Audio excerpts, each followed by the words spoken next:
बिस्मिल्लाह इन्नल हम्दुलिल्लाह नहमदुहु व नस्तईनुहु व नस्तगफिरुहु व नऊज़ु बिल्लाहि मिन शुरूरि अनफुसिना मिन सय्यिआति अमालिना मय यहदिल्लाहु फला मुदिल्ल लहु व मय युद्लिल फला हादिय लहु व अशहदु अल्ला इलाहा इल्लल्लाहु वहदहु ला शरीका लहु व अशहदु अन्ना मुहम्मदन अब्दुहु व रसूलुहु अम्मा बाद फ़इन्न खैरल हदीस किताबुल्लाह व खैरल हदी हदी मुहम्मदिन सल्लल्लाहु अलैहि वसल्लम व शर्रुल उमूरि मुहदसातुहा व कुल्लु मुहदसातिन बिदअह वकुल्ला बिदातिन दलाला वकुल्ला दालातिन फिन्नार। আসসালামু আলাইকুম ওয়া রাহমাতুল্লাহি ওয়া বারাকাতুহু। গতদিন কেউ একজন ইশরাকের নামাজের দলিল জানতে চাইছিলেন, কে আছেন? আমি তো কষ্ট করে তার জন্য নিয়ে আসছি দলিল, নাই না? আচ্ছা, পরে আবার জিজ্ঞেস করবো না। আর একটা বইয়ের কথা আমি বলতেছিলাম, নবীদের দাওয়াতি নীতি, ইংরেজিটা বলতেছিলাম methodology of the prophets in calling to Allah. ওই বইটা আমি নিয়ে আসছি বলতে ওইটার একটা কপি আনছি। আপনারা ওই এখানকার ইমাম সাহেবের কাছে দিছি আমি। আপনি কে কে নিতে চান একটা লিস্ট করবেন, তারপরে ইমাম সাহেব ওটা নীলক্ষেত থেকে ছাপায় নিয়ে আসবেন, ওইটাকে এই করবেন আর কি, ফটোকপি করে নিয়ে আসবেন ইনশাল্লাহ। আমি যখন করছি বছর দুই তিনেক আগে বোধহয়, তখন 90 টাকা পড়ছে নীলক্ষেতের ফটোকপি। এখন হয়তো 100 টাকা বা 120 টাকা পড়বে। তো পড়া যায়, কাজ চলে যায়, কারণ এটা প্রিন্ট নাই। এমনিতে আমরা এসব বই ফটোকপি করাটা পছন্দ করি না। ইসলামী বই যারা লিখছেন, যারা কষ্ট করছেন, তারা একটা রিটার্ন পান এখান থেকে, কিন্তু এটা কোনো আমাদের চয়েস নাই। এটা ইফে পাওয়া যায়, আপনার এই যে ইসে পাওয়া যায় না, আউট অফ মার্কেট, এই জন্য আপনারা ফটোকপি করে নিতে পারবেন। এই বইটা প্রত্যেকের পড়া উচিত। আমাদের দেশের যে মানে প্রধান দুইটা ধারা, ইসলামী দাওয়াতি ধারার ভিতরে প্রধান দুইটা ধারা, তাদের অ্যানালাইসিস করছেন উনি ওইখানে। যদিও আমাদের দেশে রেসপেক্ট করেন, গ্লোবালি করছেন, সারা দুনিয়ার রেসপেক্টে করছেন। মদিনা ইউনিভার্সিটির টিচার ছিলেন উনি, এবং যিনি লেখক। এবং আমার একটা জীবনের টার্নিং পয়েন্ট ওটা আর কি বলতে পারেন, যে আমার অনেক ধ্যান ধারণা চেঞ্জ হয়ে গেছে বইটা পড়ে। তা আপনারা পড়তে পারেন, পড়লে দেখবেন যে পরিষ্কার হয়ে যাবে যে নবীদের দাওয়াতের নীতি কী ছিল, আমার দেশে দাওয়াতের নামে বা ইসলামী রাজনীতির নামে কি করা হয়, একদমই আলাদা হয়ে যাবে আর কি। নবীদের পথ থেকে আলাদা হয়ে গেছে পথটা। এটা আপনারা এই বইটা পড়লে এই করবেন। যাদের ইংরেজিতে পড়ার অভ্যাস আছে তারা ইংরেজিতে পড়তে পারেন। এটা ইংরেজিতে পাওয়া যায়, পিডিএফ পাওয়া যায়, অনলাইন পাওয়া যায়। আমি চাইলে লিঙ্ক দিয়ে দিতে পারবো। আর বাংলায় কোনো পিডিএফ দেখলাম না আমি, কোথাও নাই। এইটা আপনারা আপাতত এটা ফটোকপি করে এই করবেন। যিনি চাইছিলেন, আমার ঠিক মনে পড়তেছে না এখানে, আপনি, হ্যাঁ আসছে আজকে বইটা, আপনি এটা মনে করে দিচ্ছেন না, একটা মেসেজ দিচ্ছেন না আমাকে? আচ্ছা, মেসেজ আরেকজন কে জানি মেসেজ দিয়েছেন, 018 দিয়ে একটা নাম্বার মেসেজ দিয়েছেন। তো যাই হোক, আসছে বইটা, আপনি ই করবেন। আপনি না, আচ্ছা। আর এখানে ইশরাকের ইটা আছে, যখন আপনারা ই করবেন, ওইখানে যদি আসেন, ইশরাকের কথা যিনি জিজ্ঞেস করেছিলেন, আমি পড়ে শোনাবো। আর নাহলে পরে আমরা এমনি পড়ে শুনিলাম আর কি। আমরা আজকে একটা নতুন বই শুরু করব। এই বইটা 2000 সালের এই করা বই, পাবলিশড বই, the authority and importance of the Sunnah, English নামটা। বাংলার নাম হচ্ছে, এটা ভাষান্তর করছি আমি বা রিরাইট করছি, বাংলার নামটা হচ্ছে সুন্নাহর কর্তৃত্ব মর্যাদা, দলিল হিসাবে সুন্নাহর গ্রহণযোগ্যতা। এখনকার দুঃসময়ে এটা আমাদের একটা বিরাট বিপদ, যে খুবই কনভিন্সিং মনে হবে, বা খুবই কনভিন্সিং, খুবই স্মার্ট, খুবই সুন্দর করে কথা বলেন, এই ধরনের বেশ কিছু মানুষ এটা প্রিচ করে বেড়াইতেছেন যে সুন্নাহ প্রয়োজনীয় না, সুন্নাহ মানার কোনো প্রয়োজন নাই, শুধু কোরআন মানলেই চলবে, কোরআনে যা আছে সেটা আমরা মানি, বাকিটা আমরা প্রয়োজনীয় মনে করি না। এবং এটা জাস্ট শুরু। এটা যদি চলতে থাকে তাহলে একসময় আপনার সালাত থাকবে, অলরেডি সালাত নিয়ে প্রশ্ন উঠছে, সালাত থাকবে না, আপনার কোনো ইবাদতই থাকবে না। কারণ কোনো ইবাদতই সুন্নাহ ছাড়া এক্সপ্লেন করা যায় না, সুন্নাহ ছাড়া সেই ইবাদত কীভাবে করতে হবে সেই জ্ঞান আমাদের হইতো না, কিছুই থাকবে না আলটিমেটলি। আর শুধু এটা না, মানে সোশ্যাল ফেব্রিকটাই চেঞ্জ হয়ে যাবে। পর্দারও জরুরত নাই, দাড়িরও জরুরত নাই, টাকনোর উপরে কাপড় পরা, মানে কোনো আইডেন্টিটি থাকবে না আর কি, যদি এই পথে যান আর কি। তো সেই জন্য এই পড়াশোনাগুলো হয়তো একটু স্কলারলি মনে হইতে পারে, কিন্তু আসলে লিখছেন তো বই সবার জন্য, স্কলারদের জন্য এই বই লেখেন নাই, লিখছেন সবার জন্য। তো এখানে একজন ভাই আসেন কিনা আমি জানি না, ওয়্যারলেসে, মগবাজার ওয়্যারলেসে থাকেন, আব্দুল মান্নান ওনার নাম। উনি অস্ট্রেলিয়ায় ছিলেন এককালে, মা অসুস্থ দেখে চলে আসছেন। উনি এই বইটা প্রথমে পড়ে আমাকে বলছিলেন যে এই বইটা হালাকা করতে এই মসজিদে। আমি সেটা সুযোগ পাই নাই, অনেক দিন হয়েছে অন্য জিনিস চলতেছিল, যেটা চলতেছিল সেটাও খুব ইম্পর্টেন্ট ছিল, এটা আকিদা বিশ্বাসের বই ছিল। তো এখন আমরা এই বইটা থেকেই করব। তো অরিজিনাল বইটা আমার কাছে মানে আমার কাছে 2টা বই আছে, এটা ফটোকপি করা একটা বই, ওয়ার্কিং কপি বলতে পারেন। এটা প্রথমে পাইছিলাম আমি, পরে অরিজিনালটা আনাইছি। তো এটা 2000 সালের করা একটা বই, আমেরিকা থেকে পাবলিশড। এটা আল বশির পাবলিকেশন, আমার জানার মতো এটা বন্ধ হয়ে গেছে এখন।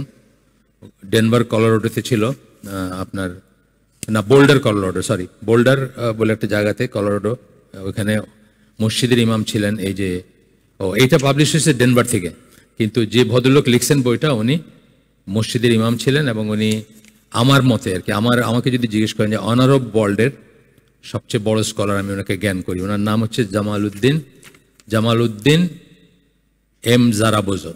উনি কনভার্টেড মুসলিম, 1970 সালে উনি আপনার ইসলামে আসেন, এবং তারপরে উনি যে সমস্ত লেখালেখি, যে সমস্ত জিনিস লিখছেন বা যে সমস্ত কাজ করছেন, আমি আরেকবার জন্ম নিয়েও সব পড়ে শেষ করতে পারবো না আর কি। আরেকবার যদি প্রথম থেকে আমার যে রেট আর কি পড়ার, সেটাতে পারবো না।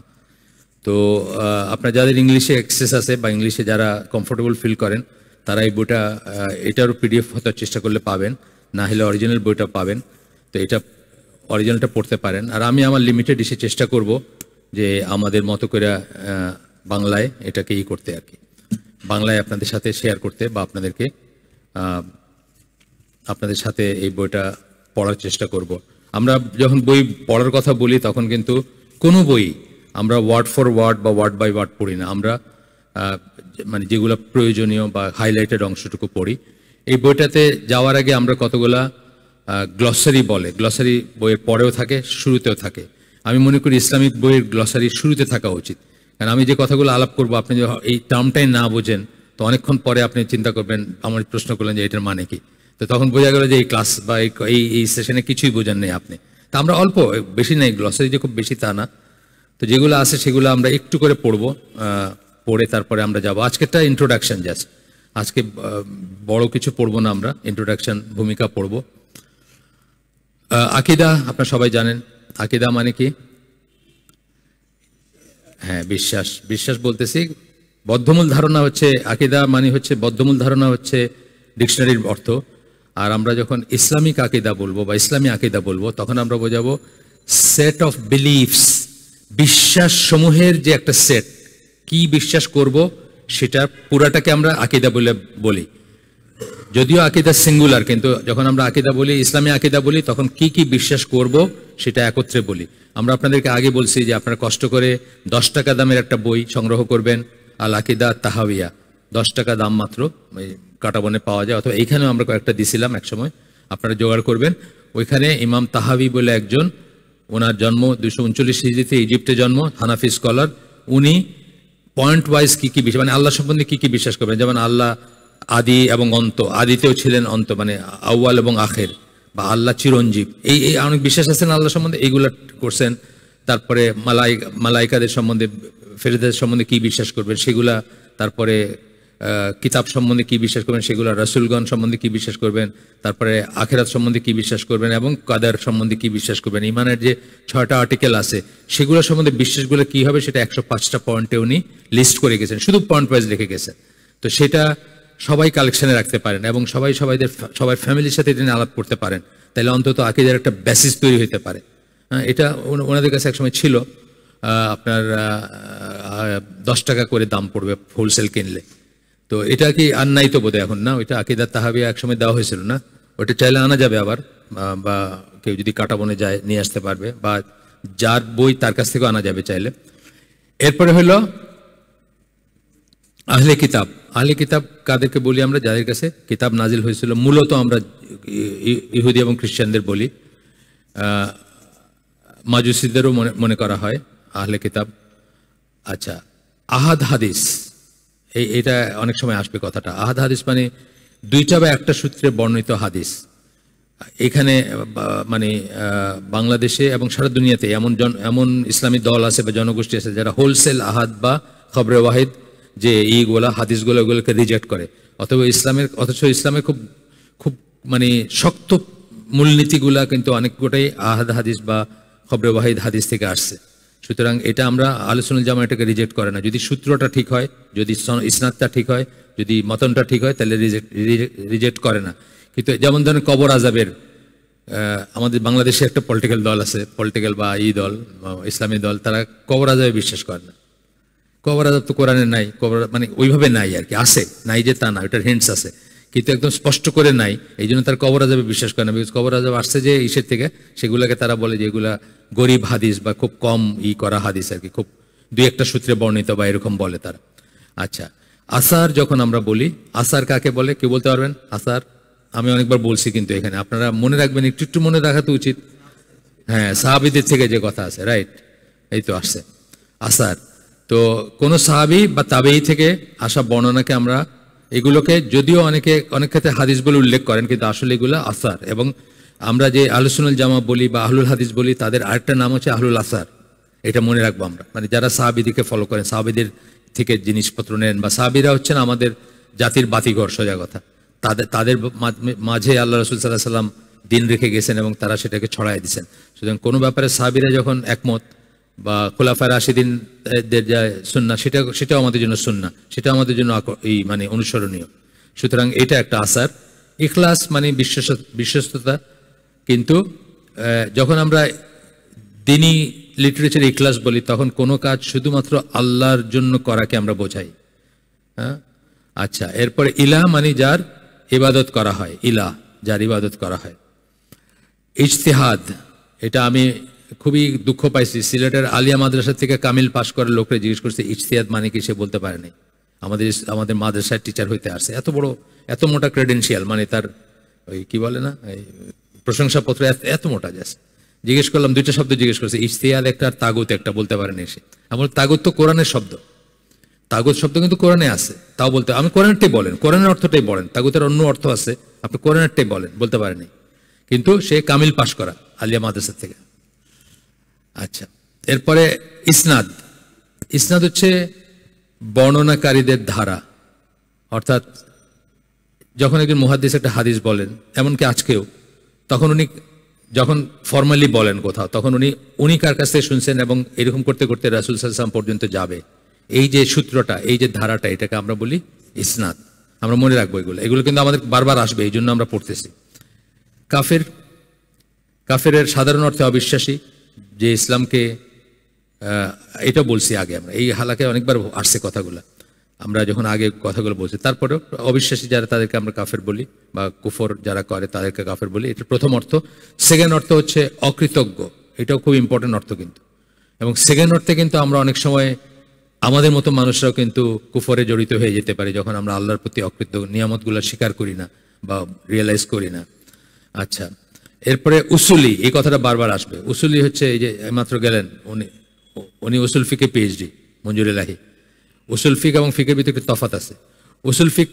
উসুলি যে ইসলামে আইন তত্ত্বের বিশেষজ্ঞ বা আইন তত্ত্ববিদ, ওনারা লিগ্যাল থিওরি যেটাকে বলে, ওনারা ঠিক আইন প্রণয়ন করেন না, কিন্তু কোনটা লিগ্যাল থিওরিগুলো নিয়ে পড়াশোনা, ওনাদের কোন জিনিসটার উপর ভিত্তি করে ইসলামী আইন প্রণয়ন করা যাবে, এইটা নিয়ে ওনাদের গবেষণা।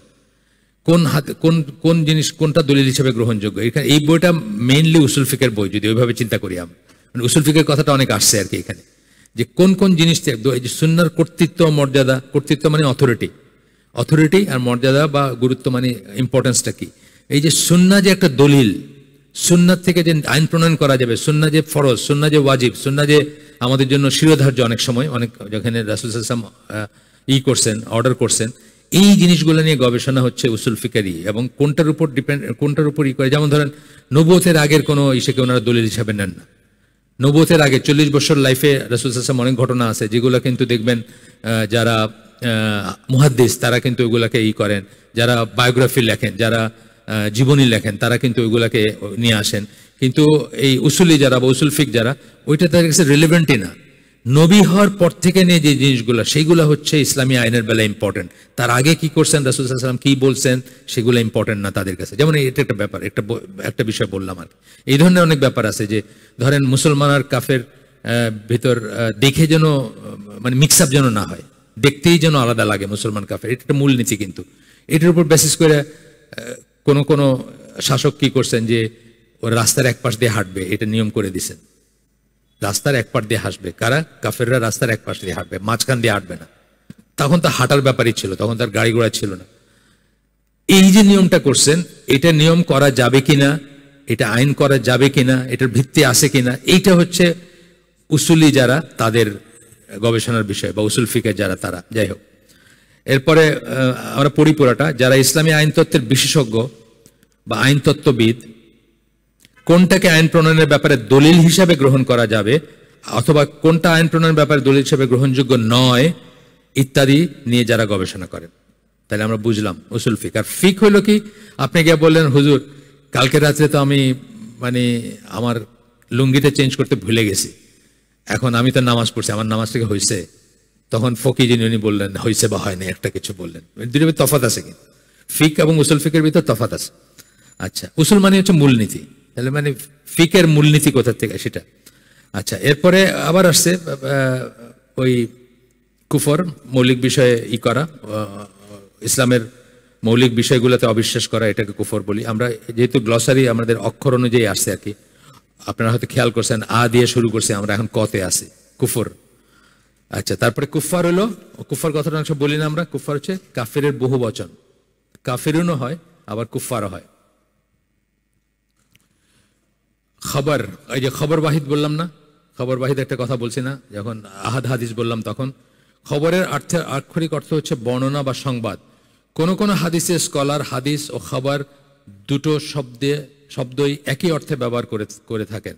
আবার অন্যরা নবীর কাছ থেকে আসা বর্ণনাকে হাদিস বলে থাকেন, কিন্তু অন্যদের কাছ থেকে আসা বর্ণনাকে খবর বলে থাকেন। এখানে একটু তফাৎ হয় আর কি, এগুলো হয়তো আসবে।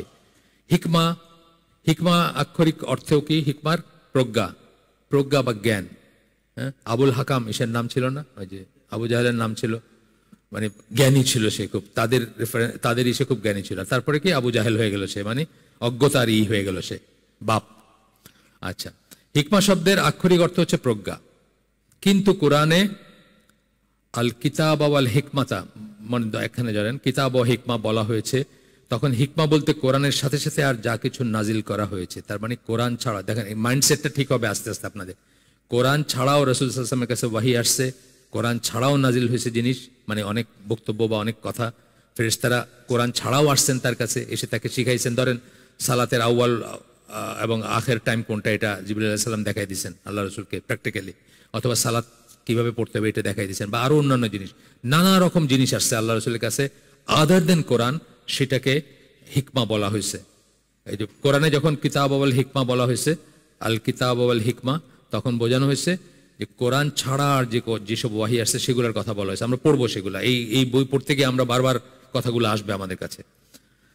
এখানে নবী সাল্লাল্লাহু আলাইহি ওয়াসাল্লাম সুন্নাহর কথা বলা হয়েছে বলে মনে করা হয়। স্কলারলি অপিনিয়ন আপনারা দেখবেন কেন সুন্নাহর কথা বলা হয়েছে সেটারও করা হয়েছে, এখানে ডেসক্রিপশন দেওয়া হয়েছে।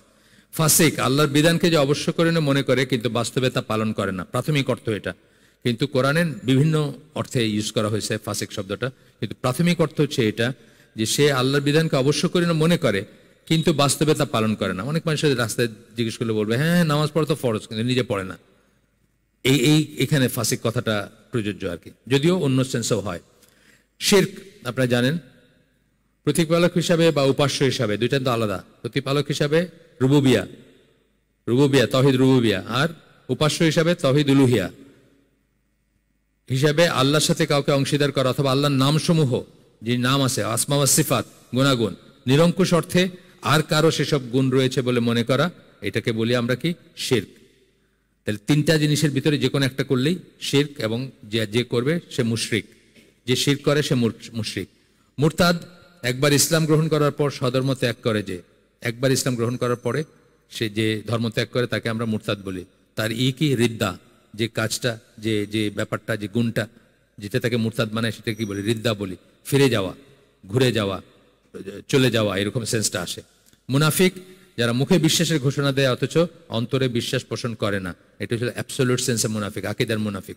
এছাড়া পার্শিয়াল মুনাফিক হইতে পারে। পার্শিয়াল মুনাফিক ধরেন, মুনাফিকের অনেক কটা বলছেন না, বৈশিষ্ট্য বলছেন না, একটা আছে বাইগুলোর নাই। ধরেন যখন কথা বলে মিথ্যা কথা বলে, এই একটা আছে, সে মিথ্যুক, সে পার্শিয়াল মুনাফিক, কিন্তু সে হয়তো টোটাল মুনাফিক না আর কি। টোটাল মুনাফিক হলো যে ইসলামের ব্যাপারে, দ্বীনের ব্যাপারে বা ইসলামী বিশ্বাসের ব্যাপারে মুখে বলে সে বিশ্বাস করে, ভিতরে আসলে বিশ্বাস করে না, সে হচ্ছে মুনাফিক।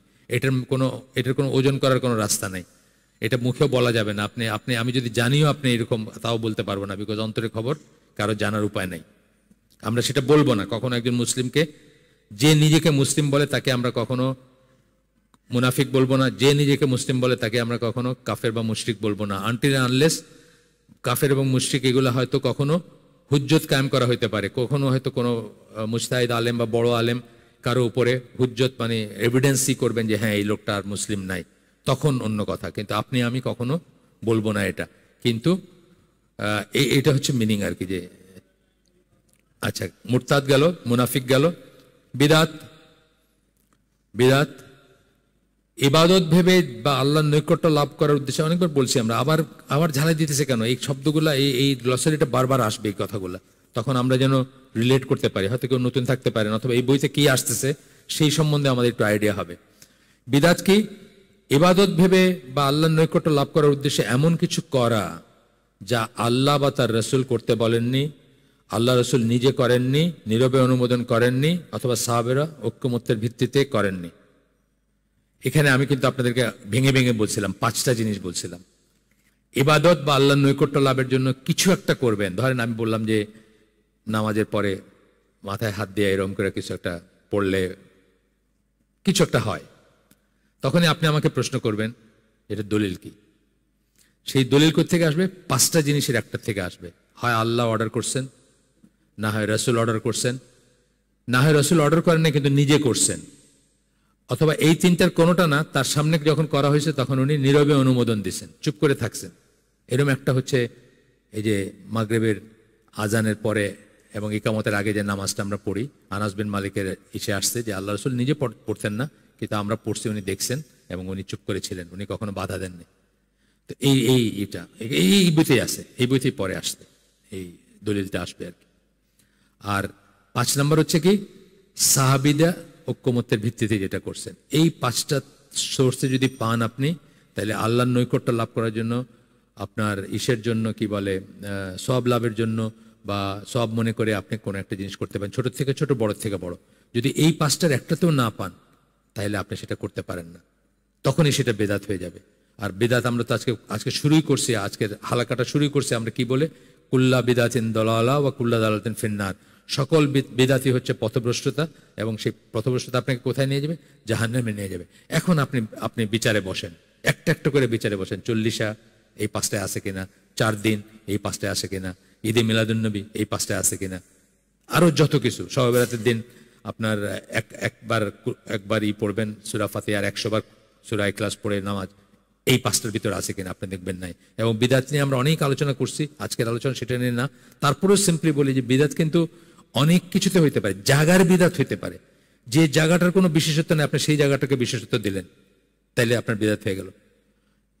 সময়ের হইতে পারে, যে দিনের কোনো বিশেষত্ব নেই, আপনি সেই দিনকে বিশেষত্ব দিলেন। এই যে ঈদে মিলাদুন্নবী গেল, আপনি দেখেন সাহাবীরা করছেন, কোনো দলিল আছে? কোথাও নাই, আপনি সেটাকে বিশেষত্ব দিলেন। ইভেন এই দিন রাসূলের জন্মদিন ছিল, এটা নিয়েও খিলাফ আছে, এটা খুব সম্ভবত না, এটা না, মৃত্যু শিওর এই দিনে, কিন্তু জন্ম এই দিনে না। এই যে দিনকে বিশেষত করলেন, বিশেষায়িত করলেন আপনি, এবং মনে করলেন এই দিনে কোনো একটা বিশেষ কিছু আছে, এটা নাম্বার নিয়ে হইতে পারে বিদাত, নাম্বার নিয়ে হইতে পারে। মানে একটা জিনিস 33 বার পড়ার কথা, আপনি ওটা 66 বার পড়লেন, ডাবল করলেন, এটা বিদাত।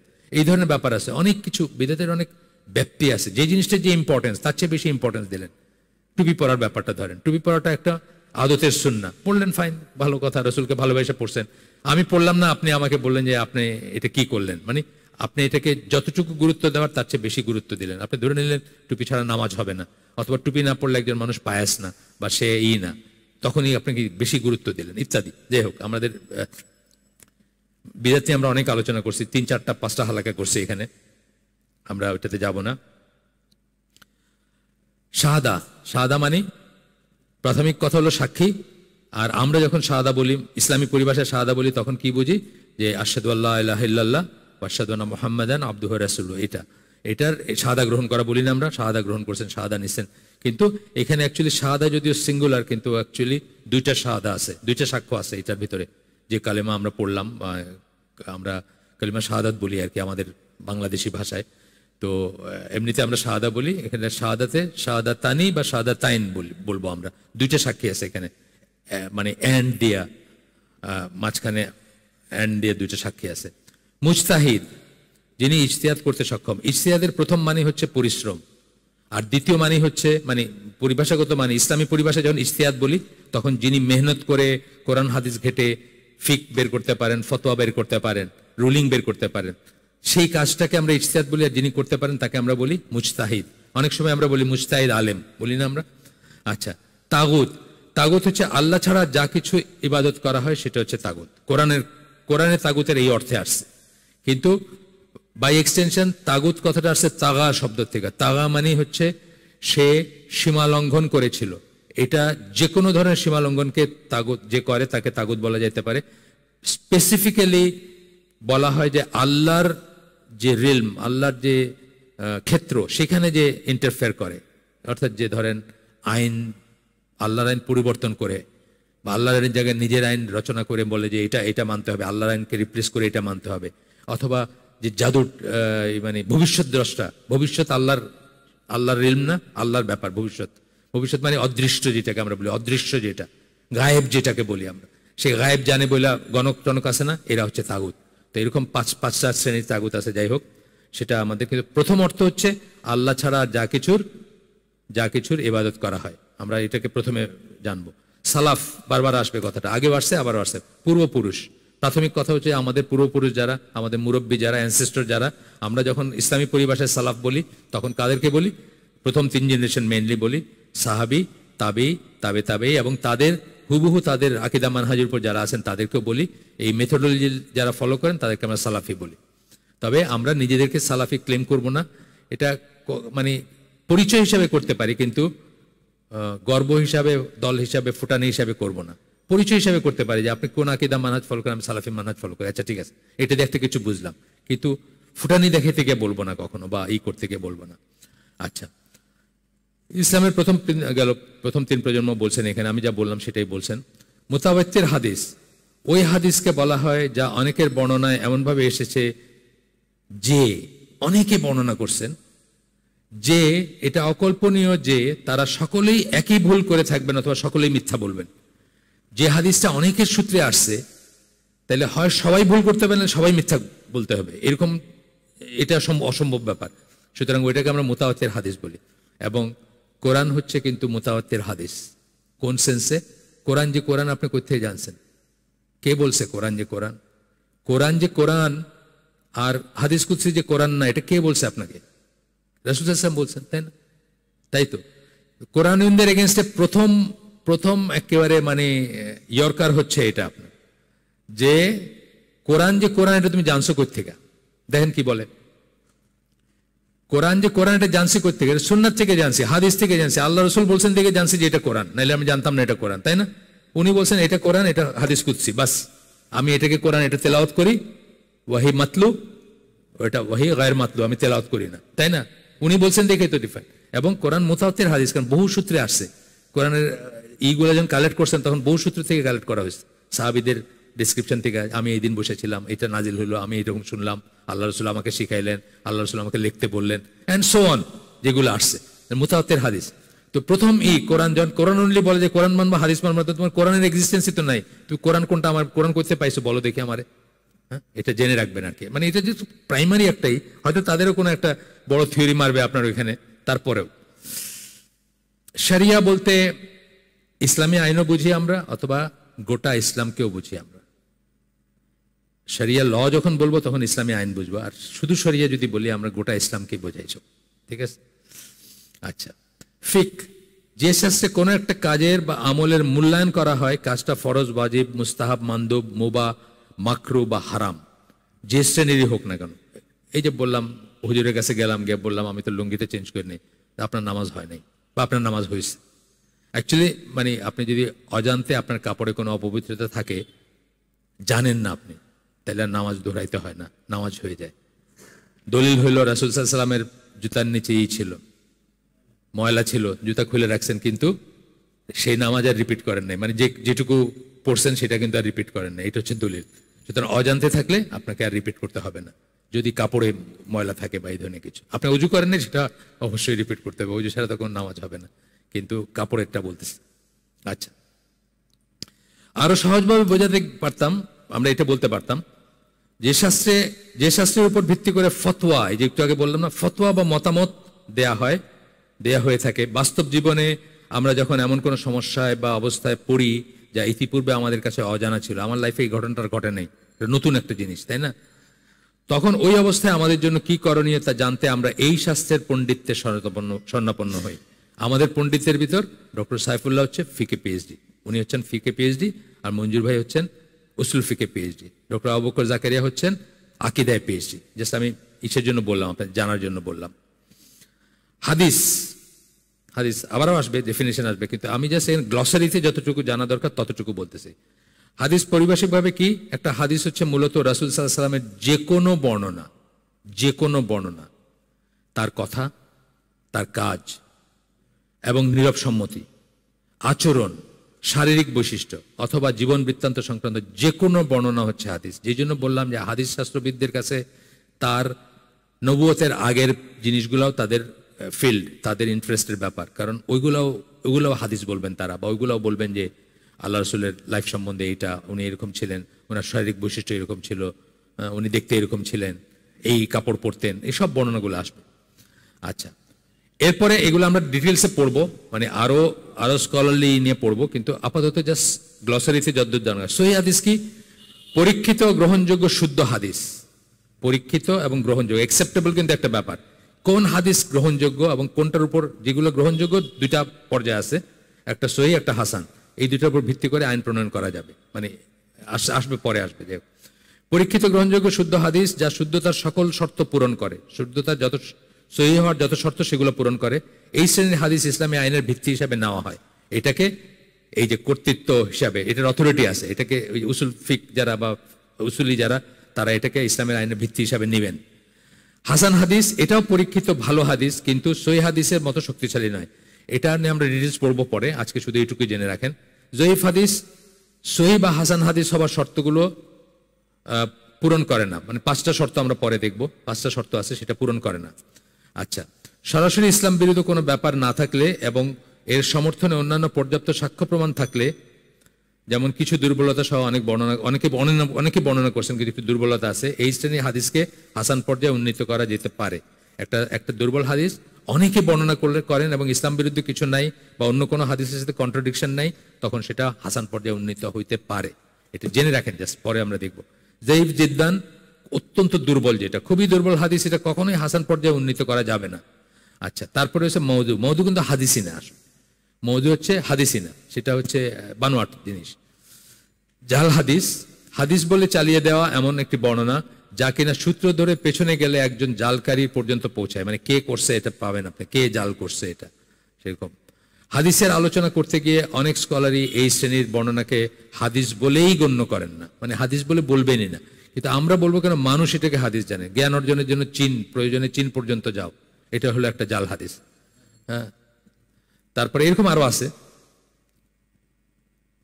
আচ্ছা, তাকওয়া মানে আল্লাহ ভীরুতা বা আল্লাহর সামনে যে আমরা রয়েছে এই সচেতনতা। আল্লাহ ভীরুতা বলি আমরা, আল্লাহ খাউফ একটা কথা, আর এই তাকওয়া আর একটা কথা, কিন্তু খাশিয়া আর একটা কথা আছে, আমরা বলি না এগুলো, খুশু বলি না, কিন্তু তাকওয়া যখন বলি তখন একটা জিনিস সাথে সাথে আসে, ভয়ের সাথে আসে, সেটা হচ্ছে যে আল্লাহ সম্বন্ধে সর্বদা কনসাস থাকা, সর্বদা মনে রাখা যে আল্লাহর চোখের সামনে আসি আমরা, আল্লাহ আমাদেরকে দেখতেছেন, এই সেন্সটা আসে। আচ্ছা, এরপরে ওয়াহি মাতলু, আল্লাহর কাছ থেকে আসা ওয়াহি, যে বাণী বা ওয়াহি তিলাওয়াত করা হয়, অর্থাৎ কোরআন। ওয়াহি মাতলু মানে কোরআনে যা কিছু আছে সেটা হলো ওয়াহি মাতলু। ওয়াহি গায়ের মাতলু, কোরআনের বাইরে আর যে ওয়াহি আসছে আল্লাহ রসুলের কাছে, যেটা আমরা বললাম, যেটা সুন্নাহ বাই, আমরা ডিটেলস পড়বো পরে, কিন্তু এটা তেলাওয়াত করা হয় না। তাওহীদ, আল্লাহর একত্ব বা অদ্বিতীয়তা, আল্লাহ যে অদ্বিতীয়, আল্লাহর মতো আর কিছুই আল্লাহর মতো না, সেই জিনিসটা তাওহীদ। খাওয়ারিজ, এটাও আসবে পরে। রাসূল সাল্লাল্লাহু আলাইহি ওয়াসাল্লামের বর্ণনায় ও ভবিষ্যৎবাণীতে বর্ণিত ধর্মীয় চরমপন্থী গোষ্ঠী, আল্লাহ রাসূল সাল্লাল্লাহু আলাইহি ওয়াসাল্লাম বলে গেছেন যাদের কথা, যে এরা চরমপন্থী হবে, এরা এই করবে। হযরত আলীর বিরুদ্ধে যুদ্ধের মাধ্যমে এদের অধ্যায়ের সূচনা হলেও শুরুটা তারা সারফেস করে কখন, তারা প্রকাশ্যে আসলো কখন, একটা গোষ্ঠী হিসাবে প্রথম কখন তারা সারফেস করলো, আলী রাদিয়াল্লাহু আনহুর সাথে যুদ্ধ নিয়ে সারফেস করলো, তারপরে থেকে তারা এখন পর্যন্ত আছে, নানা ফর্মে আছে, নানা জায়গায় আছে। যুগে যুগে এদের আবির্ভাব ঘটতে থাকবে বলে মনে করা হয়।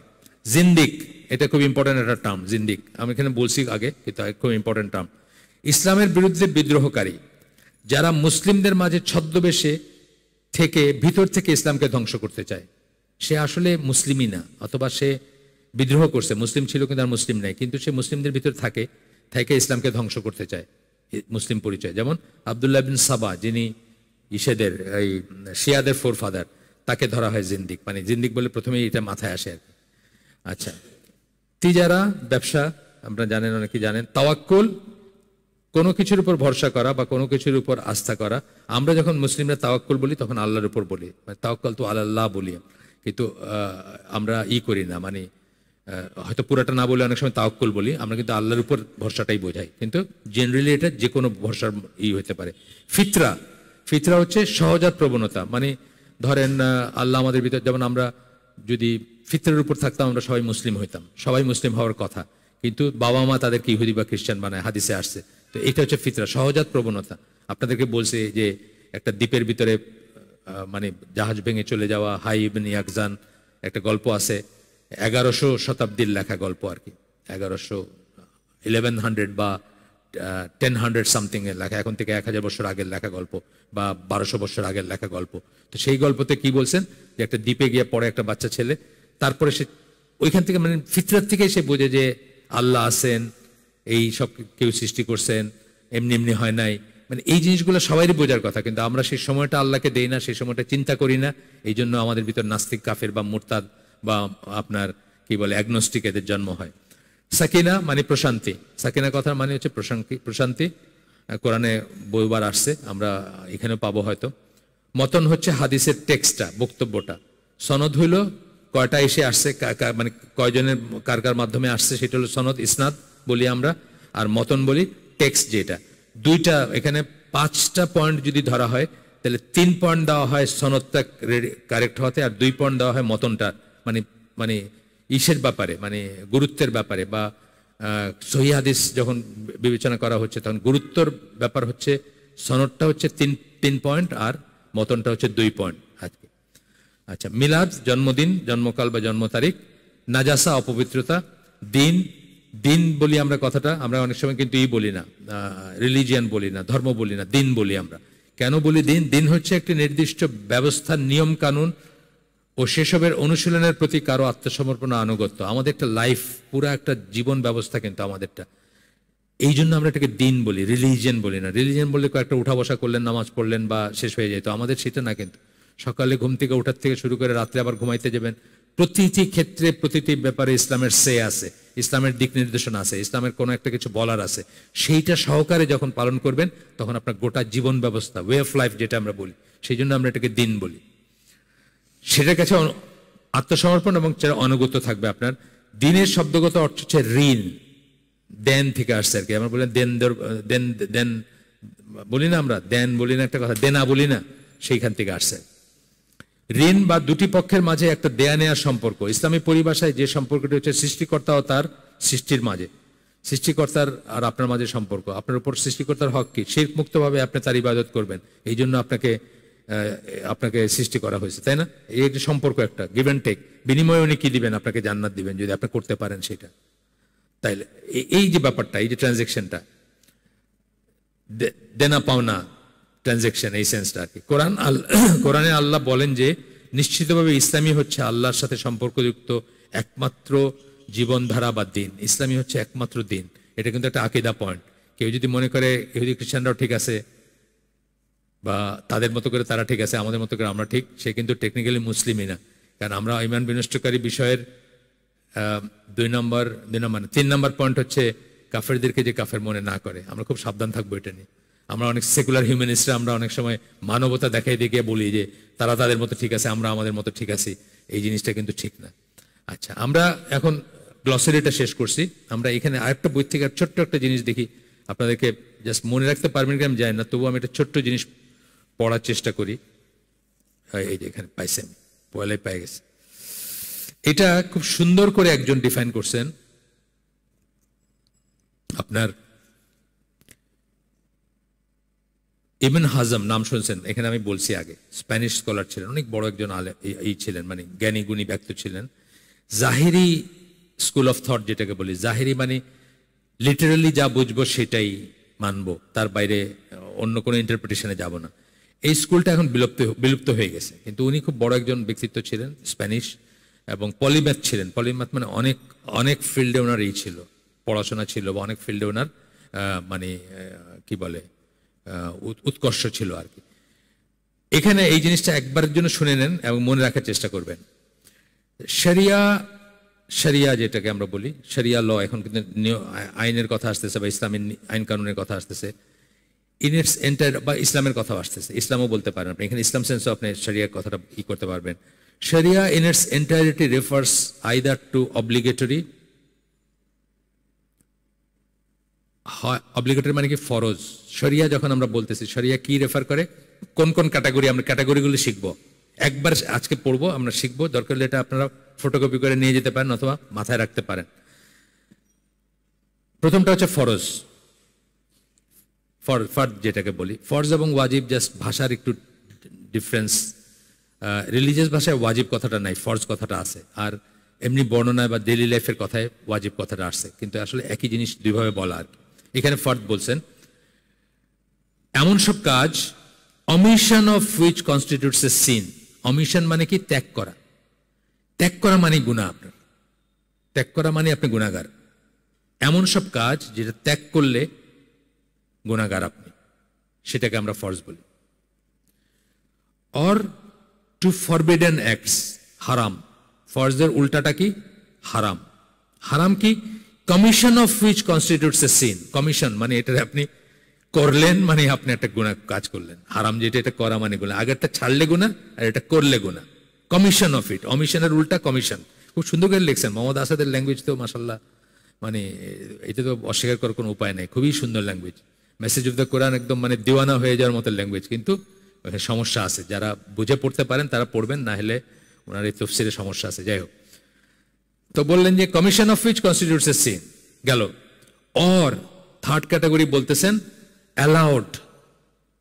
অ্যালাউড মানে পারমিসিবল, মানে করতে পারেন আপনি, জায়েজ যেটাকে আমরা, এটাকে কি বলতেছেন, মুবাহ, জায়েজ, যে কাজগুলো করা জায়েজ।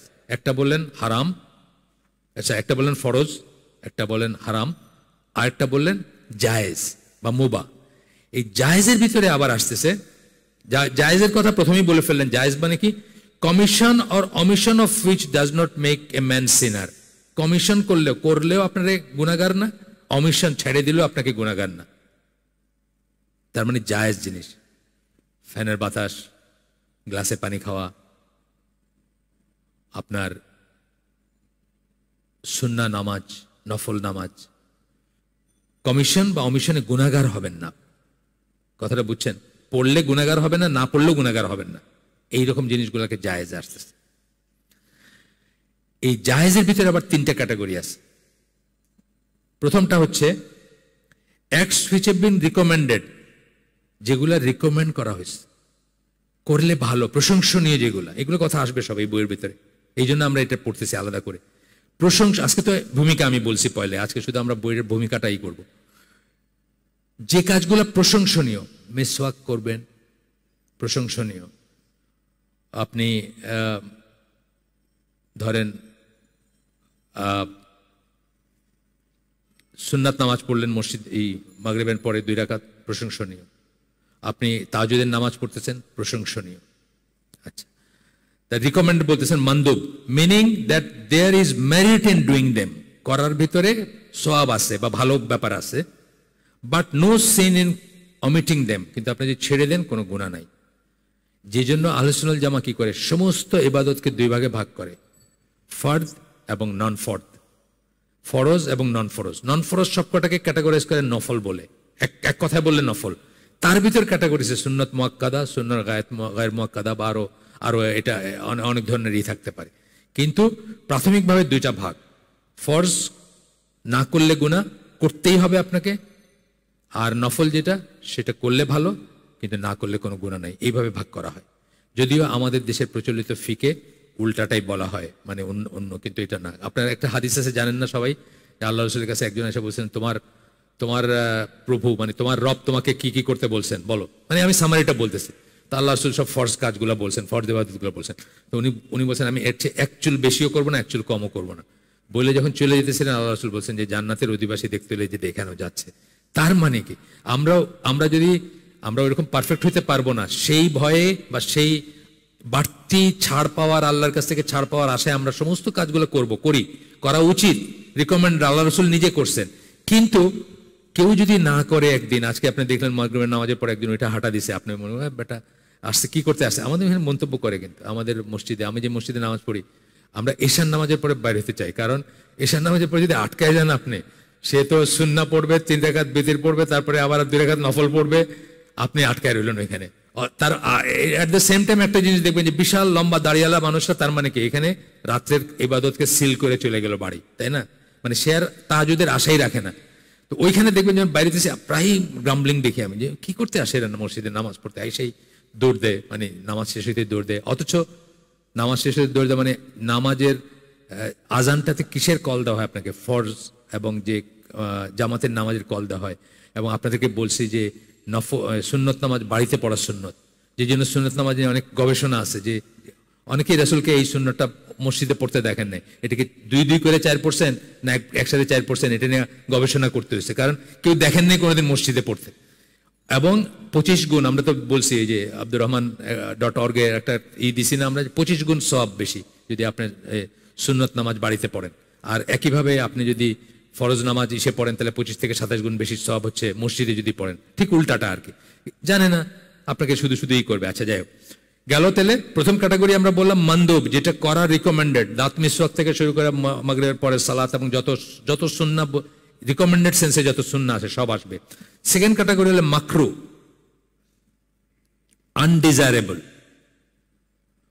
আনডিজারেবল জিনিস। আচ্ছা, প্রথমটা দেখেন, আবার একটু প্রথমটা পড়ি। সেই সমস্ত কাজ have been recommended, meaning that there is merit in doing them, করার ভিতরে ভালো আছে, but no sin in omitting them, omit করা, অমিশন থেকে অমিট করা আছে, বাদ দিলে কোনো গুনাহ নাই। সেকেন্ড ক্যাটাগরি হচ্ছে আনডিজারেবল, মানে অপছন্দনীয়। পছন্দনীয় উল্টাটা অপছন্দনীয়, মাকরু। Meaning that there is merit in abstaining from them, মানে যদি বাদ দিতে পারেন তাহলে এটার ভিতরে মানে প্রশংসনীয় ব্যাপার আছে বা সওয়াব আছে যদি বাদ দিতে পারেন। কিন্তু but no sin in committing them, কিন্তু যদি করে ফেলেন কোনো গুনাহ নাই, এটা হলো মাকরু। ছাড়তে পারলে ভালো, না ছাড়তে পারলে কোনো গুনাহ নাই। আর থার্ড ক্যাটাগরি হচ্ছে মুতলাক, ফ্যানের বাতাস, কোনো ছাড়লেও কোনো গুনাহ নাই, না ছাড়লেও কোনো গুনাহ নেই, ছাড়লেও কোনো সওয়াব নেই, মানে করলেও কোনো সওয়াব নেই, না করলেও কোনো গুনাহ নেই। এই ধরনের যেগুলো আসছে, অর্থাৎ দুনিয়াবি যে কাজগুলো আমাদেরকে করা হয়েছে, সেখানে ভিতরে ফ্যানের বাতাস, সেখানে ভিতরে ইলেকট্রিসিটি, প্লেনে চড়া, ট্রেনে চড়া, ঘড়ি পড়া, যে কোনো কিছু বলতে পারেন, যত কিছু আছে সব। এটা কিন্তু খুব সুন্দর একটা ক্লাসিফিকেশন, আমার কাছে এত সুন্দর লাগছে যে আমি এটাকে করে রাখছি, দাগায় রাখছি, যে আমি অন্যান্য এই বইটা কিন্তু আজকে কোনো ব্যাপার না, কিন্তু আমি এটা নিয়ে আসছি এই প্যাসেজটা পড়ার জন্য শুধু। ইবনে হাজম অনেক বড় স্কলার ছিলেন, খুব সুন্দর করে ডিফাইন করে গেছেন, খুব কমপ্লিকেটেড কিছু না, কিন্তু খুব পরিষ্কার সুন্দর এই ভাষায় করে গেছেন। আচ্ছা আসেন আমরা এটার ভূমিকাতে আমরা 7:10 পর্যন্ত যাব ইনশাআল্লাহ। 7:10 দিকে শুরু করছি, 5 থেকে 10 ভিতরে শুরু করছি, ওই পর্যন্ত যাব। আমি আগেই বললাম আপনাদেরকে যে আমি বইটা গোটাটা পড়বো না, বলছি না, আমরা এইভাবে দাগায় রাখি, যে জায়গাগুলো হাইলাইট করা সেই জায়গাগুলো আমি আপনাদের সাথে আলোচনা করব। বই আপনারা কিনে সবাই পড়তে পারেন, তাই না? আমি অনেক সময় বলি যে হালাকা আর বই কিনা শেলফে রাখার ভিতরে অনেক তফাৎ আছে। এটা আমাদের একটা অভ্যাস হয়ে গেছে। আমরা দেখবেন ইউনিভার্সিটির কলেজের স্টুডেন্টরা দেখবেন খালি নোট করে, খালি ফটোকপি আনে, খালি আনে, মনে করে যে যত মেটেরিয়াল আনলো তত বোধ হয়। যদি তাই হইতো তাহলে পাবলিক লাইব্রেরিয়ান দুনিয়ার সবচেয়ে জ্ঞানী ব্যক্তি হইতো, তার কাছে সবচেয়ে বেশি বই আছে না? বই কিনলে বই রাখলে হয় না। এই যে একজন বসে আছে, অনেক বই, অনেক দামি দামি বই কালেক্ট করছে। কটা পড়ছেন বললেন তো আমারে? হ্যাঁ, 10টা পড়ছেন। কিনছেন কটা? বুঝছেন তো, শখে কিনছেন। তারপরেও 10টা যে পড়ছেন, আমি তো অনেক ইমপ্রেস আপনার উপর। 10টা যে পড়ছেন, আপনার এই যে ছেলে বই কিনা রাখছে, 10টা পড়ছে, অনেক অনেক বড় প্রশংসনীয় কাজ করছেন যদি পড়ে থাকেন 10টা। আচ্ছা, আমরা আলোচনা কেন করি? অনেক কারণে করি। একটা হচ্ছে যে এখানে আসমান থেকে জমিন পর্যন্ত ফেরেশতারা ডেকে রাখেন এবং দোয়া করতে থাকেন আপনার জন্য। এটা কিন্তু আপনি রাস্তায় পাবেন না, 1 লাখ ঘরে পড়লে পাবেন না। তারপরে কি আমরা অনেক কথা নিয়ে আসতেছি না? আমরা কিন্তু দুনিয়ার অনেক কিছুর কথা নিয়ে আসছি, এখানে আসতেছে, আমাদের একটা ট্রানজেকশন হচ্ছে। আমরা, আপনারা কিছু বলবেন, হয়তো একটা এক্সপিরিয়েন্স বললেন বা একটা কিছু, অথবা আপনি চিন্তা করতে করতে যাবেন যে আসলে তো মানে জীবনের সাথে রিলেট করতে না পারে। আমি সিলেটে একটা প্রোগ্রাম করলাম সেই দিন, যেটা চিটংয়ে একদিন করছিলাম, এখানেও করবো কোনোদিন, যে আমাদের দাওয়াতি কাজ কেন ব্যর্থ হচ্ছে। তার ভিতরে একটা হচ্ছে এটা যে আমরা রিলেট করতে পারি না। আমাদের সামনে কথা বলা হচ্ছে, এটা একটা গল্প, ওই ইউকের একটা সালাফি মসজিদ আছে, ওইখানে একটা হচ্ছে আপনার জুমার খুতবা হচ্ছে। খুতবাটাতে ওই খতিব বলতেছেন যে সোনা পরা হারাম পুরুষের জন্য, এইটা নিয়ে কথা বলতেছেন আর কি। এবং ফার্স্ট রোতে এক লোক বসে এইভাবে করে শুনতেছে, তার হাতে একটা বিশাল সোনার আংটি। সে কিন্তু বুঝতেছে না যে এটা তাকে সে একজন বা তাকে রিলেট করা হচ্ছে, এটা কিন্তু সে কিন্তু এটা মানে মিলাইতেই পারতেছে না যে সেও একজন, তারও এটা ছাড়া দরকার। এটা কিন্তু এই ল্যাঙ্গুয়েজের ভিতরে আসতেছে না। তা আমরা আলোচনা করার ভিতরে যেটা হয় যে আমরা অনেক সময় রিলেট করার চেষ্টা করি যে আরে আমার লাইফে তো এটার যেমন আমি আপনাদেরকে বললাম যে এই অনেক কিছু বললাম না, মসজিদে বাইর হয় না, এই করে না, এটা আপনার লাইফেও আসবে, আপনার দিকেও তাকাবে ঘুরে। আপনি হয়তো আনসারটা যদি জানেন, আপনি হয়তো দুর্ব্যবহার করলেন না, আপনি বললেন ভাই সুন্নত নামাজ বাসায় পড়া সুন্নত। আমাদের এখানে রোজ জুম্মার সময় বলবে অন্তত 4 রাকাত বাদুল জুম্মা এবং এই পড়া বাসায় যাবেন। কে বলছে আপনার এই কথা? কে বলছে আমারে বলেন। আরো 2 রাকাত নফল পড়ে বাসায় যাবেন। ভাইরা আপনার তাড়াতাড়ি করে বাইরে হয়ে যাবেন না, দোয়া হবে, দোয়ার পরে অন্তত 4 রাকাত বাদুল জুম্মা আর 2 রাকাত নফল নামাজ পড়ে বাড়ি যাবেন। আমি যদি পৃথিবীর শ্রেষ্ঠ মুসলিম হই, ধরেন এখনকার পৃথিবীতে যিনি শ্রেষ্ঠ মুসলিম, উনি যদি ওইখান থেকে জাস্ট 2 রাকাত জুমার সালাত পড়ে হাঁটা দেন, কিচ্ছু বলার নেই আসলে টেকনিক্যালি, তাই না? কিচ্ছু বলার নেই, উনি ঠিক আছেন, ঠিক পথের উপর আছেন। তা আপনি যদি জানেন তবে না আপনি বলতে পারবেন এই জিনিসগুলো আর কি। আসেন আমরা একটা ভূমিকাটা পড়বো আজকে যতদূর পারি, ভূমিকা দেখবো একটু।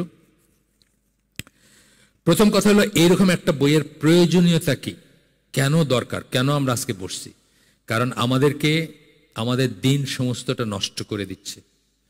আজকে বলতেছে কি যে উঠা বসা করে নামাজ পড়তে হবে, কোরআনে কোথায় লেখা আছে? কোরআনে ওটা বলতেছে মনের নামাজ পড়লেই হবে, বুঝছেন?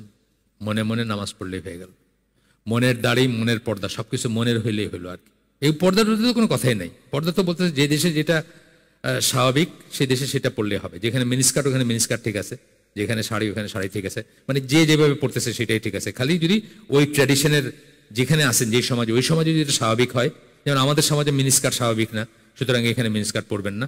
কিন্তু আমেরিকা মিনিস্কার্ট স্বাভাবিক, মিনিস্কার্ট পড়লে কোনো সমস্যা নেই। এই পর্যায়ে পর্দাকে নিয়ে যাচ্ছে। কারণ ওই যে কোরআনের আয়াতটা আছে যে যা স্বাভাবিকভাবে দেখা যায় তা ছাড়া। স্বাভাবিকভাবে দেখা যায় বলতে কি মিনিস্কার্ট বুঝেছেন নাকি আল্লাহ? তা না। আপনি বোরখা পরে ওদের দেশে বা আমাদের দেশেও বোরখা পরে যাইতেছেন, হঠাৎ একটা বাতাস আসলো, আপনার গায়ে বোরখাটা সেটে গেল না? স্বাভাবিকভাবে দেখা গেছে এটা আপনার কিচ্ছু করার নেই, বাতাস থেকে আসছে, আপনি পুরো ঢেকে যাইতেছেন, তারপর আপনার গায়ে ছেটে যায় না? এটা যা স্বাভাবিকভাবে দেখা যায়।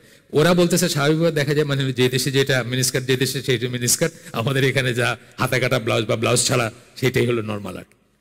এইরকম আর কি। এই বিপদের থেকে উদ্ধার করার জন্য আপনার জ্ঞান থাকা দরকার। আপনি জানবেন যে এটা এরকম, এটা এরকম। আচ্ছা, একটু করে পড়ি আমরা। সাধারণভাবে এই ব্যাপারটা সর্বজন বিদিত যে কোরআন ও মোহাম্মদ সাল্লাহ সাল্লামের সুন্নাহর উপর ভিত্তি করেই ইসলাম প্রতিষ্ঠিত। এটা আমরা সবাই জানি, ফর 1400 ইয়ার্স আমরা জানছি। আজকে সেটা নিয়ে প্রশ্ন তুলতেছে এবং আমাদের ঘরের ভিতরে চলে আসছে। আচ্ছা, এটা নিয়ে কোনো বিতর্ক নাই। আমরা এরপরে যে অধ্যায়টা পড়বো আর কি, সেখানে আমরা কি করব? আমরা সুন্নাহর সংজ্ঞা নিয়ে আলোচনা করব। এখানে সংক্ষেপে আমরা এইটুকু বলবো যে সুন্নাহ হচ্ছে, সংক্ষেপে আমরা বলতেছি সুন্নাহ কি সেটা বলতেছি।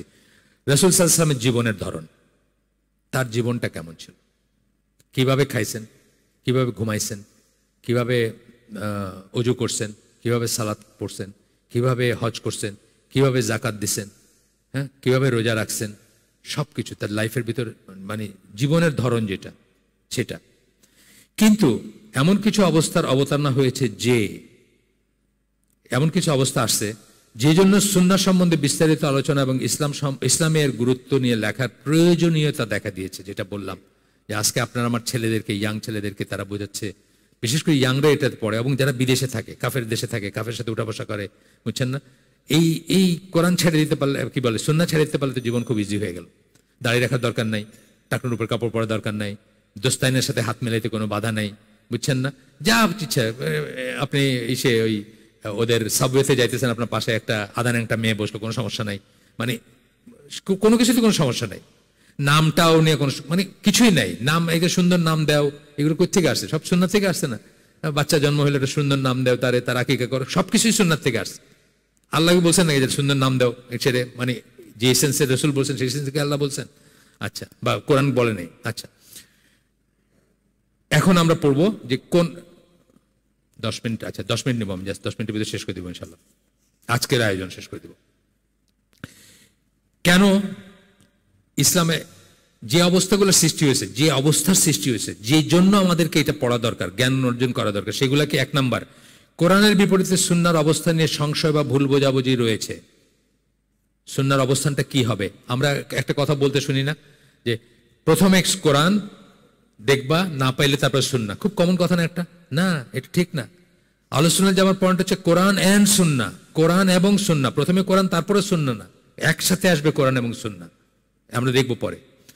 কোরআনের, আচ্ছা, কোরআন যা বলে তা আমাদের অবশ্যই পালন করতে হবে। এটা খুব, আমি ছোটবেলা থেকে এটা শুনে বড় হয়েছি যে কোরআনে যেটা আছে ওটা ফরজ, আমাদের পালন করতেই হবে। যা কিছু সুন্নায় পাওয়া যায় তা পালন করাটা উত্তম, মানে করলে ভালো, না করলে চলে না। সুন্নার ভিতরে এমন জিনিস আছে যেটা ফরজ, এমন জিনিস আছে যেটা ওয়াজিব, এমন জিনিস আছে যেটা মুস্তাহাব, এমন জিনিস আছে যেটা মুবাহ, পারমিসিবল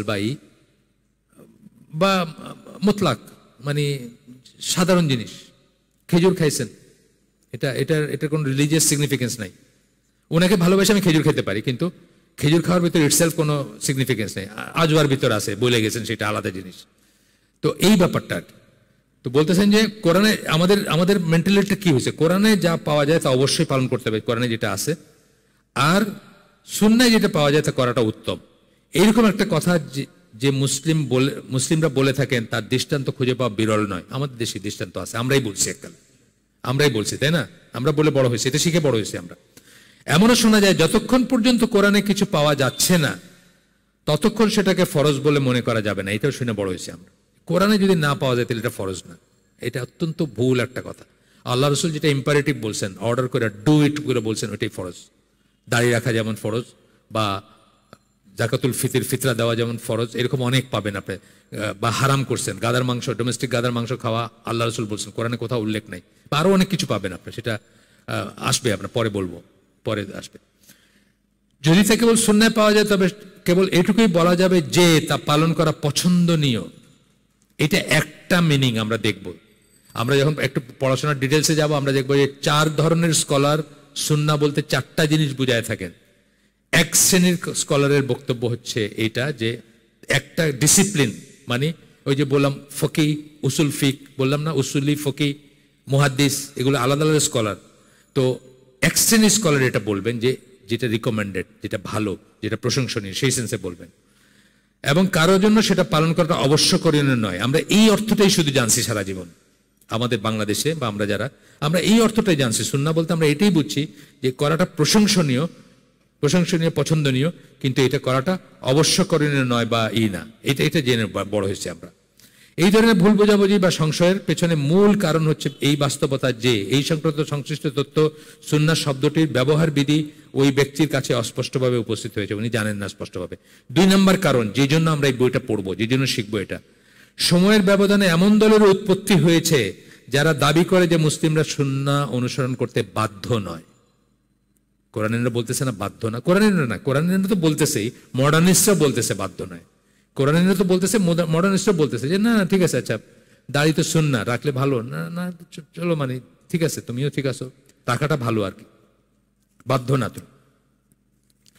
এসব ব্যক্তিরা দাবি করে যে তারা তাদের দৃষ্টিভঙ্গির সপক্ষে বিস্তারিত যুক্তি উপস্থাপন করে। দুর্ভাগ্যক্রমে তারা কিছু মানুষকে বোকা বানাতেও সফল হয়েছে, বিশেষত পশ্চিমে। আমি যেটা বলছি, পশ্চিমা আমেরিকায়, কানাডায়, অস্ট্রেলিয়ায়, ইংল্যান্ডে তারা নতুন ধর্মান্তরিতদের প্রভাবিত করে থাকে। নতুন ধর্মান্তর, যে নতুন একটা মেয়ে ধরেন মুসলমান হলো, তার জন্য হিজাব নিকাব খুব ডিফিকাল্ট একটা ব্যাপার। তাই করে না, তুমি যেমন আছো তেমন থাকতে পারো, তুমি খালি শাহাদাটা গ্রহণ করো, তারপর তুমি যেমন আছো তেমনই থাকো, আস্তে ধীরে শিখবা না, মানে বা আস্তে ধীরেই করবো, মানে সেই জন্য আবার চলে না যায় ইসলাম থেকে, সেই জন্য তারা বলছে না তুমি ঠিকই আছো। তো এই ব্যাপারটা বিশেষত পশ্চিমের নতুন ধর্মান্তরিতদের প্রভাবিত করে থাকে। ওদেরকে বলে যে না তোমার এইগুলো যেগুলো দেখছে এগুলো হচ্ছে মানে চরমপন্থা, বা এগুলা হ্যাঁ এগুলো ব্যাকওয়ার্ড বা এগুলা কোনো নাই, তোমার এটা করতে হবে না। ইসলাম সম্বন্ধে যাদের প্রাথমিক জ্ঞান অত্যন্ত সীমিত, তারা তো ইসলাম সম্বন্ধে জানে না, তাদেরকে যখন বলতেছে একজন মানে।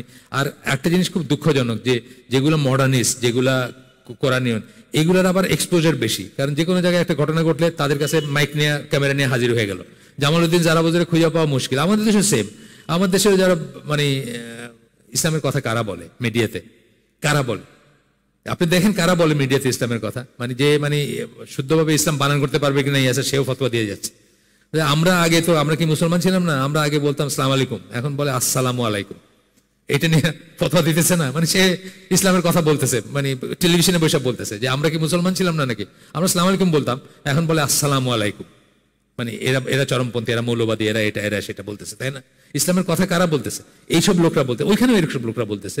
ওই সময় ওইখানে যারা মডার্নিস্ট যারা তারাই, তাদের সামনে ক্যামেরাটা যায়, তাদের সামনে মাইক যায়। এই যে শুদ্ধ আমেরিকাতেও কিন্তু শুদ্ধ আকিদার শুদ্ধ ইসের স্কলার আছেন, কিন্তু তাদেরকে তারা লো প্রোফাইল থাকেন, তারা প্রচার বিমুখ হন। ঠিক সৌদি আরবে কিন্তু তাই, সৌদি আরবে বহু স্কলার আছেন যারা মোটেই চান না যে তাদের নিয়ে কোনো প্রচারই হোক। ইভেন ডক্টর সাদাল ফজল বলছেন না যে ইসলামের আমাকে দরকার নেই, আল্লাহর আমাকে দরকার নেই, মানে তোমরা আমাকে এত গ্রেট বানাইতেছো কেন, আমার আল্লাহর আমাকে দরকার নেই, ইসলামেরও আমাকে দরকার নেই। তো যাই হোক, ইসলামে যাদের প্রাথমিক জ্ঞান সীমিত, তাদের কাজগুলো বিস্তারিত ঘেটে দেখলে কারো মনে হতে পারে যে তারা তাদের যুক্তিগুলো সম্পূর্ণরূপে মানে যদি বিস্তারিত করলে তাদের যুক্তিগুলো সম্পূর্ণরূপে অগ্রাহ্য করার মতো নয়। যদি আপনি ঘেটে দেখেন তাহলে দেখবেন যে তাদের এখানে অবশ্য দিছেন। সর্বপ্রথম এরকম দলের উৎপত্তি হয় পাক ভারত উপমহাদেশ। কোরআনীয়নের উৎপত্তি হলো পাক ভারত উপমহাদেশ। পাক উপমহাদেশে অনেক ফিতনা আছে, কাদিয়ানীদের উৎপত্তি এখান থেকে, এই উপমহাদেশ থেকে অনেক। কাদিয়ানি এখানকার না, কাদিয়ান তো একটা জায়গার নাম। আচ্ছা, আরব বিশ্বে শক্ত ভিত তৈরি করতে না পারলেও, ফুটনোটে বলতেছেন, তাদের চিন্তাধারা পরবর্তীতে মিশরেও ছড়িয়ে পড়ে। এই কোরআনের মিশরে আছে। দুর্ভাগ্যবশত এখন পশ্চিমে এই ধরনের দল দেখা যায়। তাদের ইতিহাস সম্বন্ধে বিস্তারিত জানতে এবং তাদের যুক্তি খণ্ডন সম্বন্ধে জানতে দেখুন আল কোরআনিয়ান, একটা বইয়ের নাম দিয়েছেন খাদিম হাসান ইলাহি বাক্স, তার লেখা একটা বইয়ের নাম দিয়েছে। যাই হোক, আমরা আমাদের নাই। 3 নম্বর পয়েন্ট, মুসলিমদের একাংশের উপর কিছু চিন্তাধারার প্রভাব পরিলক্ষিত হয়, যার ফলে সাধারণভাবে আধুনিক যুগ এবং বিশেষভাবে পশ্চিমের সাথে ইসলামকে সামঞ্জস্যপূর্ণ প্রতিবাহিত করতে তারা সুন্নাহর ভূমিকাকে খাটো করে দেখাতে চান। যেটা আমি আগে বলে ফেলছি যে সুন্নাহটাকে যদি আপনি বাদ দিতে পারেন তাহলে আপনি খুব কমফোর্টেবল, প্যালেটেবল, কোনো সমস্যা নাই। কাফেরে আপনার ভিতরে আসলে কোনো তফাৎ নাই, চাল চলনে বলনে চিন্তায় চেতনায়। খালি আপনি টুপ করে কোথাও কোনায় গিয়ে একটা নামাজ পড়লেন অথবা নাম রাখলেন আব্দুর রহমান, আব্দুল হক, এই পর্যন্তই। কিন্তু সেটাও রাখে না এখন, সেটাও রাখে না। সজল রোশন এই নামটা কোথাকার নাম বলেন দেখি? এটা কি কোনো নাম নাকি? এটা কি কোনো খুব খুব পায়াস নাম মনে হয়? আব্দুর রহমান আব্দুল হকের মতো কোনো নাম নাকি? না, মানে সেটাও রাখে না। আর আমি তো এই যে ক্লিন্টন একবার সাধারণ ক্ষমা ঘোষণা করলো, অনেককেই করবে, ওই লিগালাইজ করে নিবে। কত বাঙালি মুসলিমকে আমি শুনছি যে তারা তাদের নাম চেঞ্জ করে ফেলছে, খ্রিস্টান বা ইন্ডিয়ান নাম। হ্যাঁ, আমার একটা ফ্রেন্ড, ওটা তো ফাইজলামি করতো, জিওলজি ডিপার্টমেন্টে ঢাকা ইউনিভার্সিটির ফার্স্ট আমার ব্যাচের আর কি একটা ফ্রেন্ড ছিল। তো তার নাম ছিল গোলাম সারওয়ার। সব বলে আমি যখন আমেরিকা পড়াশোনা করতে গেছি ইভেনচুয়ালি, ফাইজলামি করে বলতে আমি ওখানে গেলে আমার নাম জিওলাম এস আরওয়ার রাখবো, গোলামকে আর কি জিওলাম এস আরওয়ার। তো শুনলে একটু ইহুদি লাগে না? হ্যাঁ, গোলান গ্লোবাস মার্কা লাগে আর কি, জিওলাম এস আরওয়ার রাখবো। অনেক মানুষ কিন্তু নাম চেঞ্জ করছে। আপনারা এই যে ঠিকানা বলে একটা, আমি তো আমেরিকায় যখন যাইতাম, মানে এভরি বয় যেতাম তো একবার, তো ঠিকানা বলে একটা লোকাল নিউ ইয়র্কের একটা পত্রিকা আমি পড়ছি, সেখানে আমি দেখছি যে কত মানুষ নাম চেঞ্জ করে ফেলতেছে। এগুলো বলতেছে যে হিন্দু বা খ্রিস্টান নাম দিতেছে আর কি, যাতে ক্যামোফ্লাজ থাকে আর কি। হ্যাঁ, আপনি দেখবেন এই যে আল জাজিরা বা অনেক সাংবাদিকের নাম দেখবেন একটা নিকোলাস হক। হঠাৎ মনে পড়লো একটা, হ্যাঁ হঠাৎ মনে পড়লো একটা, সেনেগাল থেকে রিপোর্টিং করে, নিকোলাস হক তার নাম। মানে আপনি যদি হন, মানে পশ্চিমা হন, আপনি বুঝবেনই না যে এটার ভিতরে একটা মুসলমান ব্যাপার আছে, এরকম আর কি। তো যাই হোক, এই কম্পেটেবল দেখাইতে গিয়ে, যে আমাদের প্যালেটেবল, এটা দেখাইতে গিয়ে অনেক কিছুই করা, মানে এই যে টাকনোর উপরে কাপড় পরাটা, মানে যে সমস্ত জিনিস, দাড়ি, টাকনোর উপর কাপড়, এগুলা কারণ কি, এগুলো থাকলে আপনি তো তাদের সাথে উঠতে বসতে পারবেন না, তাদের পার্টিতে যেতে পারবেন না। হ্যাঁ, এগুলোকে বেশি করা হয়। যারা সুন্নাহকে পুরোপুরি প্রত্যাখ্যান করেন তাদের চেয়ে এই শ্রেণীর লোকদের যুক্তিতর্কগুলো সূক্ষ্ম বিস্তারিত হয়ে থাকে।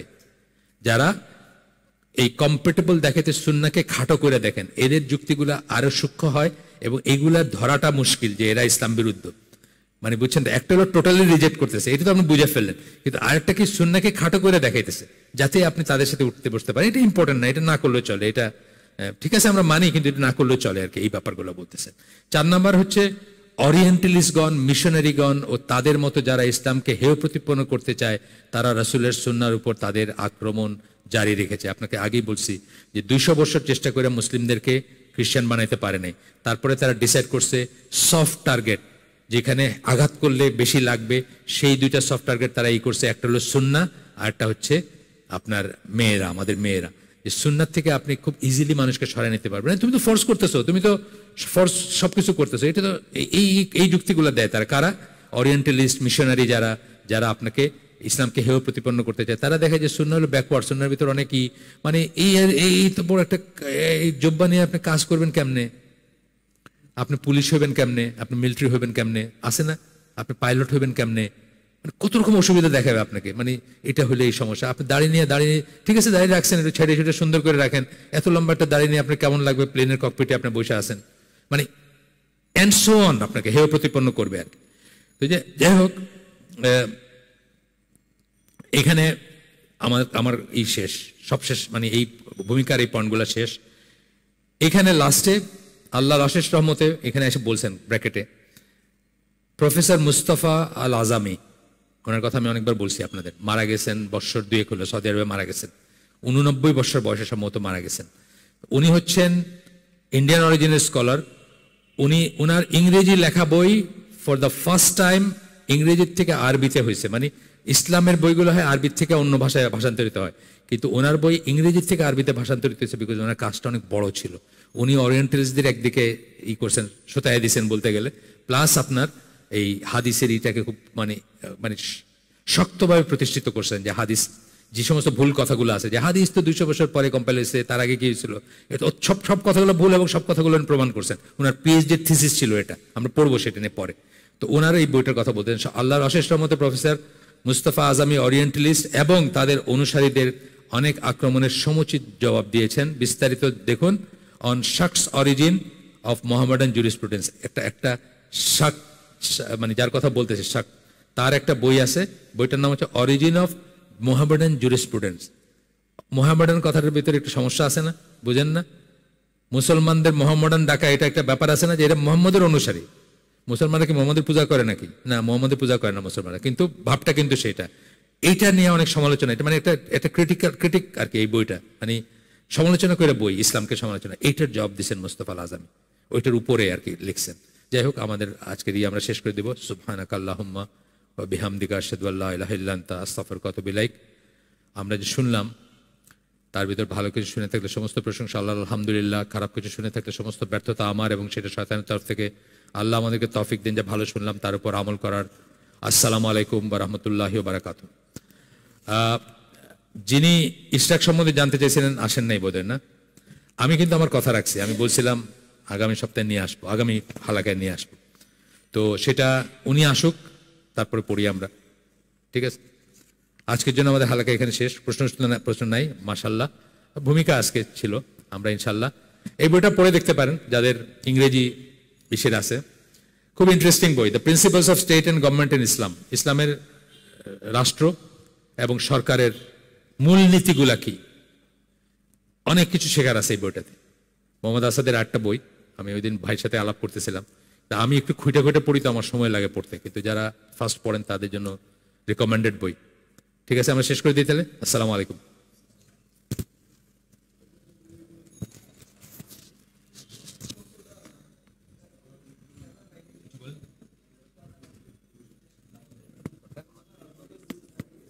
এটা